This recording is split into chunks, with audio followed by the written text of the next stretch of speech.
It's a great day in South Carolina. You know, and I'll tell you, we are blessed because when we have issues that we don't want to have to deal with, whether it is the shooting of Walter Scott or Mother Emanuel Church or anything else that comes up, we grow strong women in South Carolina. And you are blessed that you have a strong woman fighting for you. Thank you, Scarlett. We love you. Thank you so much. So I look at this crowd and I get so excited because it reminds me of what we've been through together. Think back to when I first came in as governor. It was tough. It was tough. We had 11% unemployment. We had thousands of people on welfare. And South Carolina was the butt of the jokes. And what did we do? We rallied.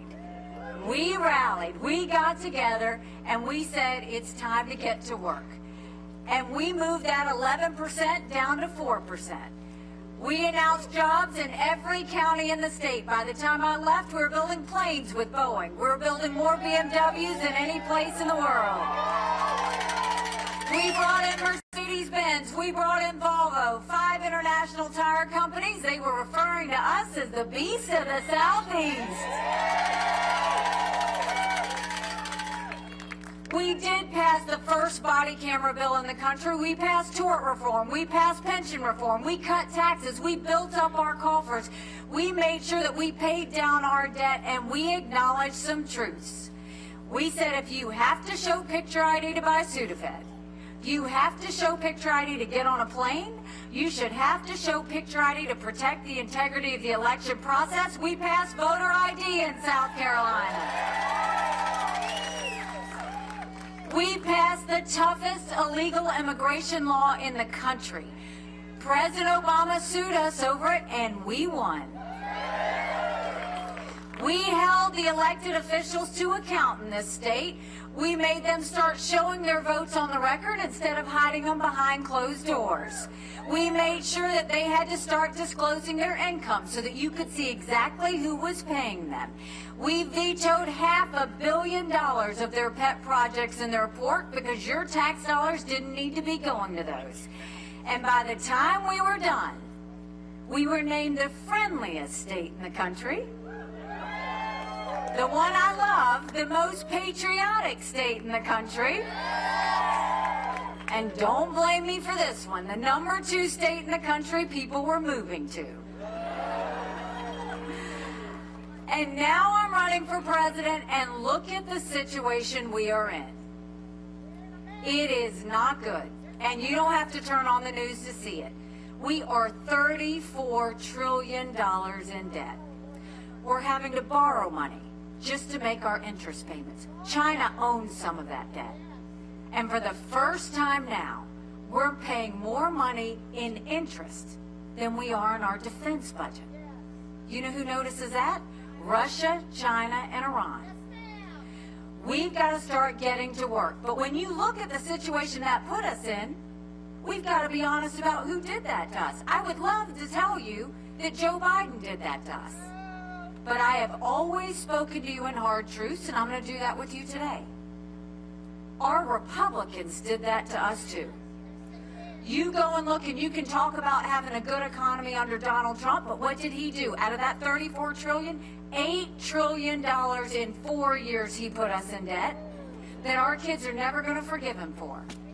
And then you go and look at what Republicans did. All of them together passed a $2.2 trillion COVID stimulus bill with no accountability that expanded welfare that's now left us with 80 million Americans on Medicaid, 42 million Americans on food stamps. That's a third of our country. And did Republicans try and make it right? No, they opened up pet projects and earmarks for the first time in 10 years, pushing through 7,000 of them last year. Don't you think it's finally time we had an accountant in the White House?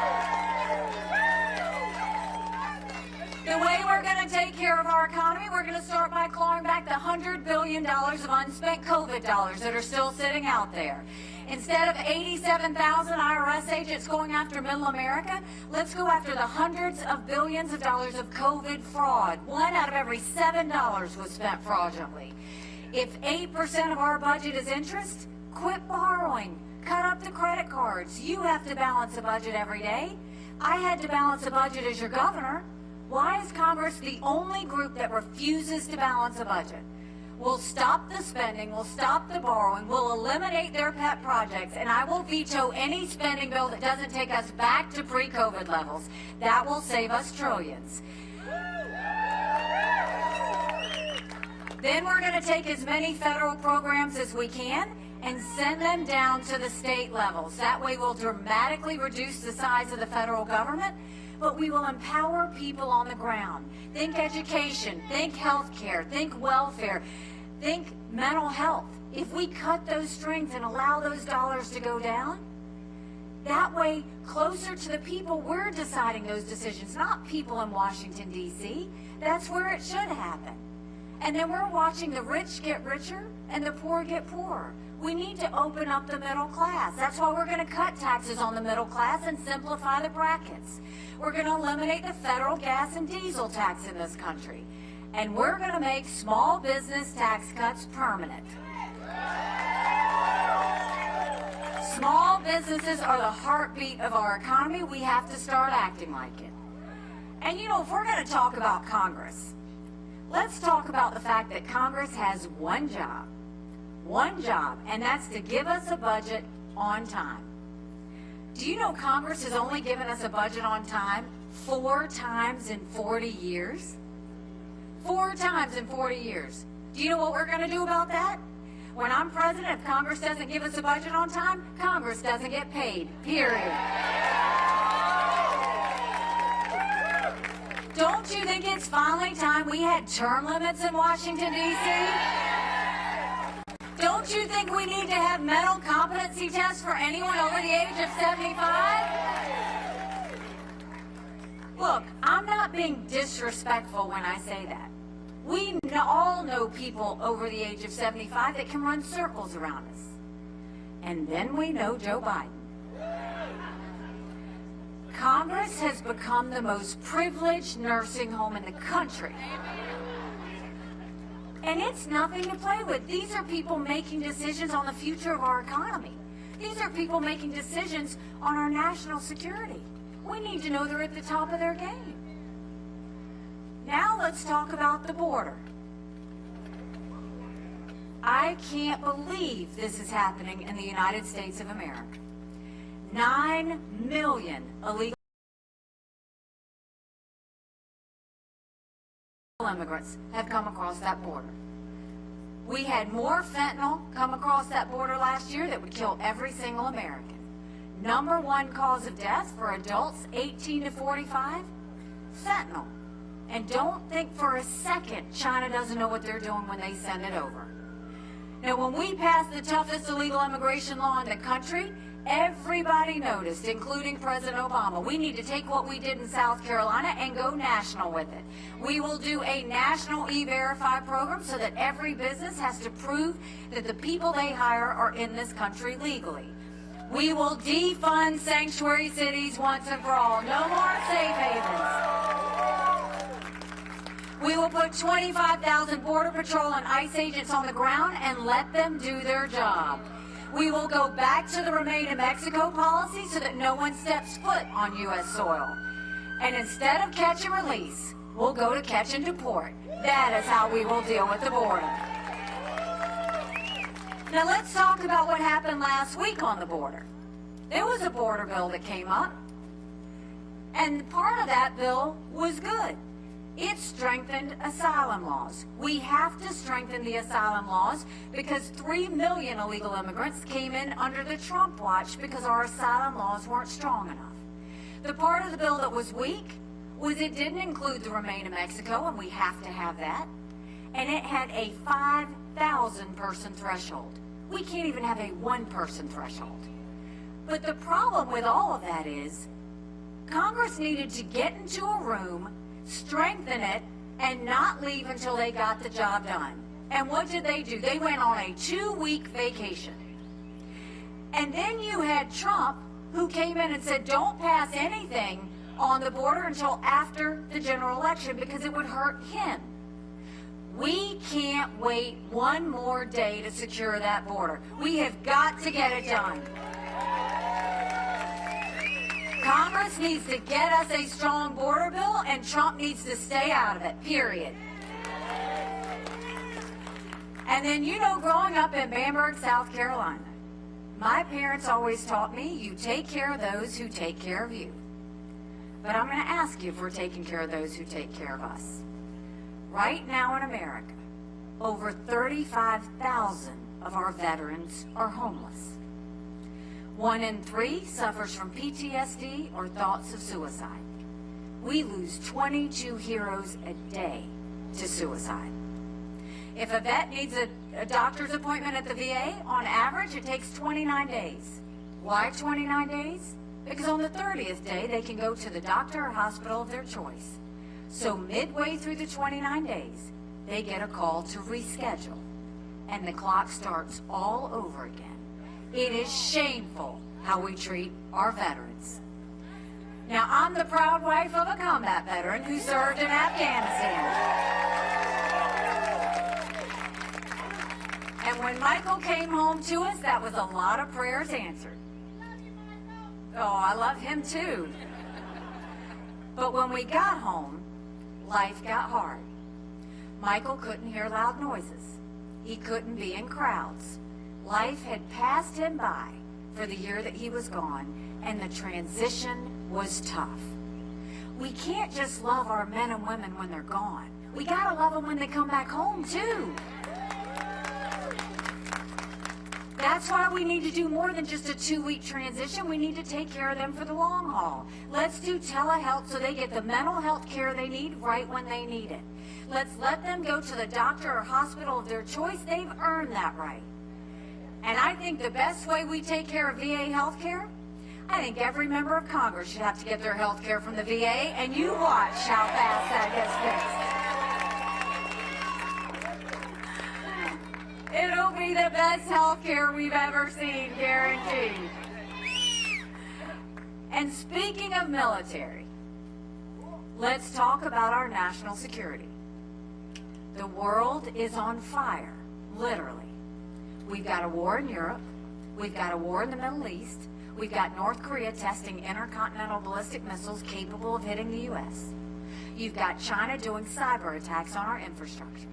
And you've got Russia now doing blinding satellites so that we can't see if a missile's coming or we can't see if they try and take out our infrastructure. It's a lot. We have got to have a leader that has moral clarity. We need to have a leader that knows the difference between right and wrong. And you look at the situation that we're dealing with and how sensitive it is. And I want you to think about what Donald Trump said in Conway, South Carolina. Because when he went off his teleprompter, what he said was unbelievable.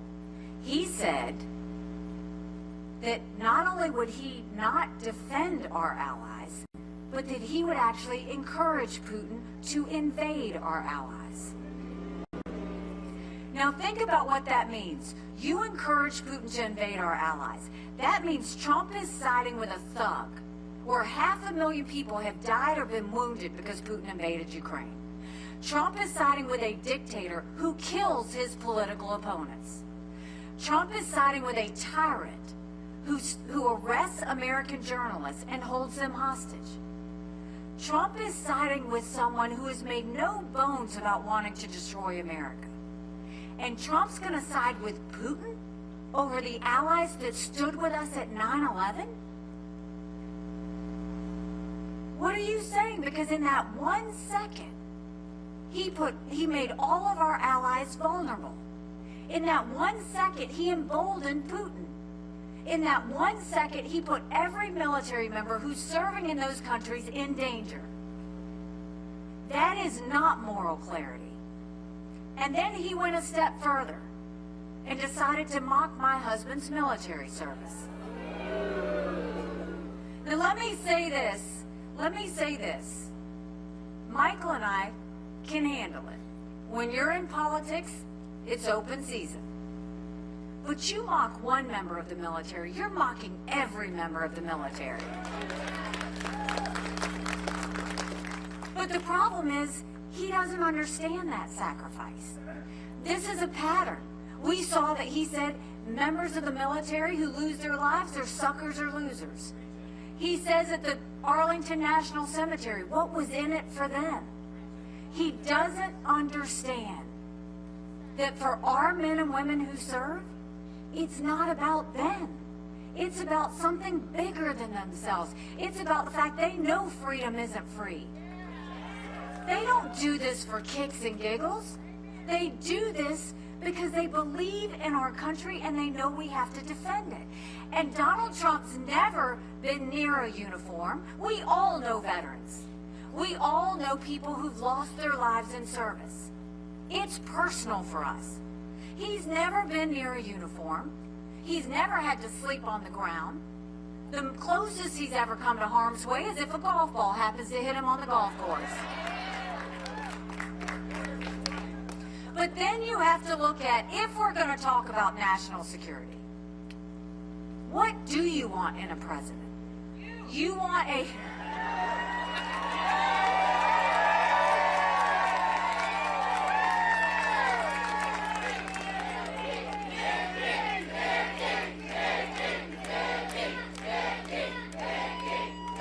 When it comes to national security, you want a president who's going to prevent war. You want a president that's focused on national security. You want a president that's going to keep Americans safe. That's what we want. So we know what to do with the domestic issues. We know what to do with national security. Now we got to decide what we're going to do on Election Day. And I want you to look at this year.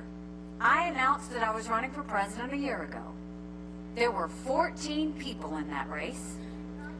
I defeated a dozen of the fellas. I just got one more I got to catch up to. And you look at that and they said, oh, she's not going to make it to Iowa. And we made it to Iowa. Then we went to New Hampshire, and on the day of the election, New Hampshire, they said she's down 30 points, and we got 43% of the vote. And what happened the night of New Hampshire was quite something. Donald Trump became completely unhinged. He had a temper tantrum on stage. He went off about revenge and my dress. The next day, he goes and says anybody that supports her is barred permanently from MAGA. But the problem with that is, if you're running for president, your job is to bring people in, not push people away from your club. Then he goes the next day and tries to push the RNC to name him the presumptive nominee. Now, we don't anoint kings in America. We have elections. And South Carolinians deserve the right to be able to vote, as do the other states. Then there were a couple more judgments that came down against him, and he's been talking about how he's a victim.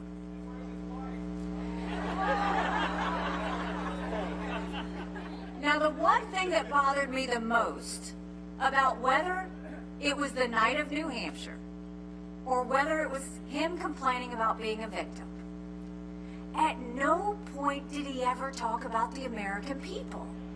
At no point did he talk about us being $34 trillion in debt. At no point did he talk about the fact that only 31% of 8th graders in our country are proficient in reading.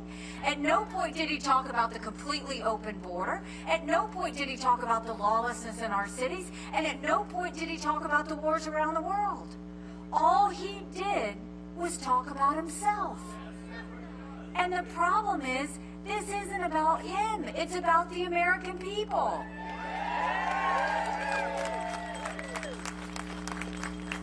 So now we have a decision to make. Do we want more of the same, or do we want to go in a new direction? More of the same is not just Joe Biden. More of the same is also Donald Trump. But don't listen to me, listen to Americans around the country. 70% of Americans have said they don't want Donald Trump or Joe Biden. They are the two most disliked politicians in America. And the fact, thank you, do we really want to go and be a country in disarray and a world on fire and have two candidates in their 80s? When we need someone who can serve 8 years, day and night, get our country back on track, no vendettas, no drama, just real results for the American people.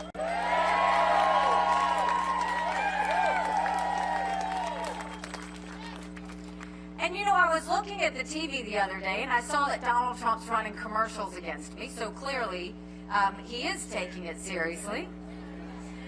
But the problem is everything he said in the commercials was literally a lie. He said that I was for open borders.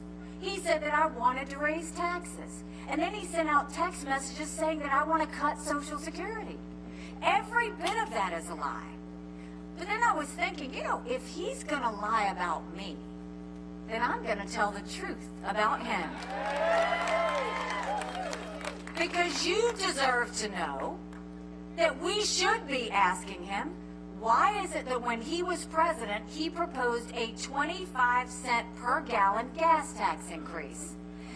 You should be able to ask him, why is it that he wants to put a 10% tax increase on every single American? He wants to put a tariff on all the goods coming in, from baby strollers to appliances. That will be over $2,800 more per year for all of us.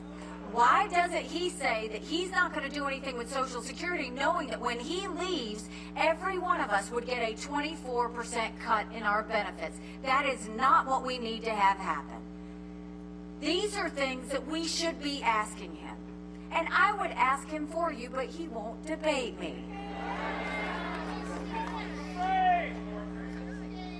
But more than that, why do we all care? Why does this matter now more than ever? You know, 7 months ago, I dropped Michael off at 4 a.m. for another year-long deployment. And I watched him and 230 soldiers pick up their 2 duffel bags of belongings to go to a country they'd never been, all in the name of protecting America. They're willing to sacrifice their lives and their families because they still believe in this amazing experiment that is America. So if they're willing to sacrifice for us there, shouldn't we be willing to fight for America here? Because we have a country to save. But in order to save her, it's going to take a lot of courage. Courage from everybody here. Courage for me to run. And courage for every one of you to know, don't complain about what happens in a general election if you don't vote in this primary. It matters. And then I know you are all here because you want to see a change in America. But what I want to remind you is, we can want all the things to get fixed that we want. But if we can't win a general election, we get nothing. And Donald Trump cannot win a general election. Look at every single poll. He's down by 5. He's down by 7. There was a Marquette poll that came out this week. He was margin of error, dead even with Joe Biden. In that same poll and all the other ones, in that Marquette poll, I defeat Joe Biden by 18 points.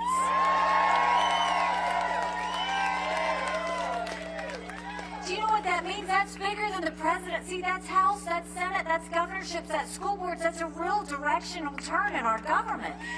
But you win by double digits. That's a mandate going into D.C. to stop the wasteful spending and get our economy back on track. That's a mandate to get our kids reading again and go back to the basics in education. That's a mandate to secure our borders with no more excuses. That's a mandate for law and order back in our cities, and that's a mandate for a strong America that prevents wars that we can all be proud of. Don't you want that?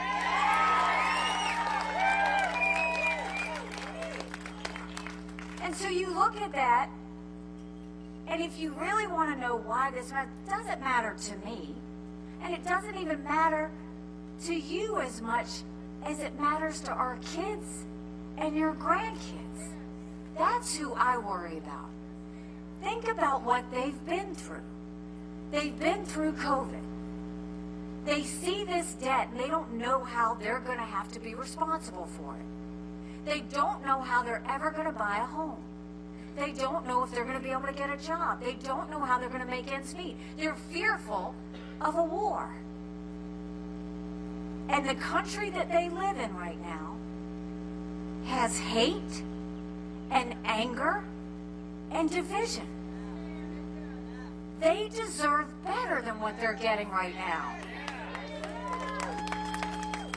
And I look at this, and Joe Biden calls anybody that doesn't support him, he calls them fascists. And Donald Trump calls anybody that doesn't support him vermin. What are we doing? That's not how we're supposed to be. That's not the way we're going to go forward. But even look, we need to be normal. Again, our kids want to know what normal feels like.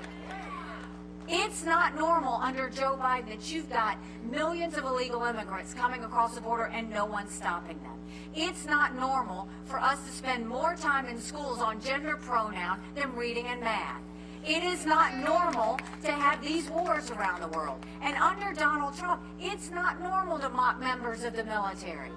It's not normal to pay campaign contributions towards your own personal court cases. It's not normal for you to side with a dictator over our allies. None of this is normal, and our kids deserve normal. You know, we talked about all of the successes that we had together. But I want to remind you about the challenges. Because when I was governor, we went through a lot. We had multiple hurricanes. We had a 1,000-year flood. We had a school shooting. We had the shooting of Walter Scott. And we had the shooting of 9 amazing souls in Mother Emanuel Church. Any one of those situations could have brought us to our knees. You look after the shooting at Mother Emanuel Church. It was on the heels of Ferguson.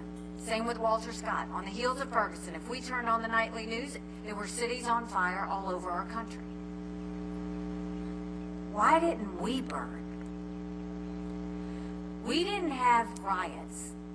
We had vigils. We didn't have protests. We had prayer. The tone at the top matters.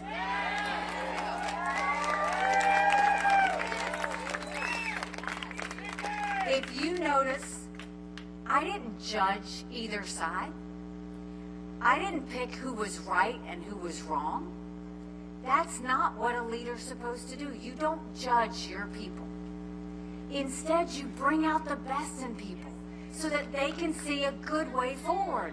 And that's what we did as South Carolinians. We showed the entire country and the world what grace and strength look like over and over and over again.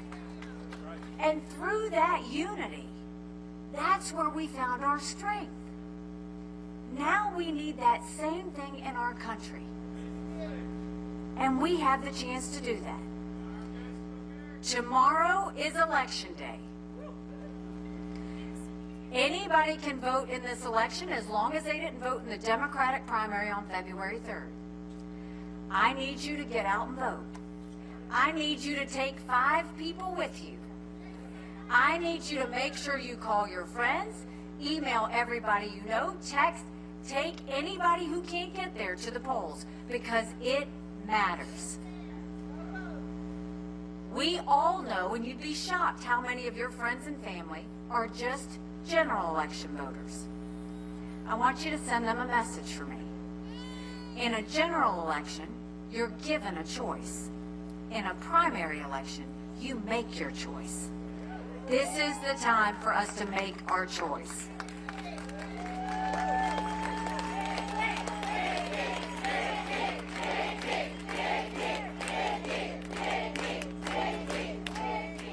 I think South Carolina is going to show up strong and proud tomorrow. I want you to get everybody to the polls, and this is what I will promise you. I will promise you the same thing I promised you when you elected me governor twice before. I will spend every single day proving to you that you made a good decision. God bless you. Thank you. Let's get on the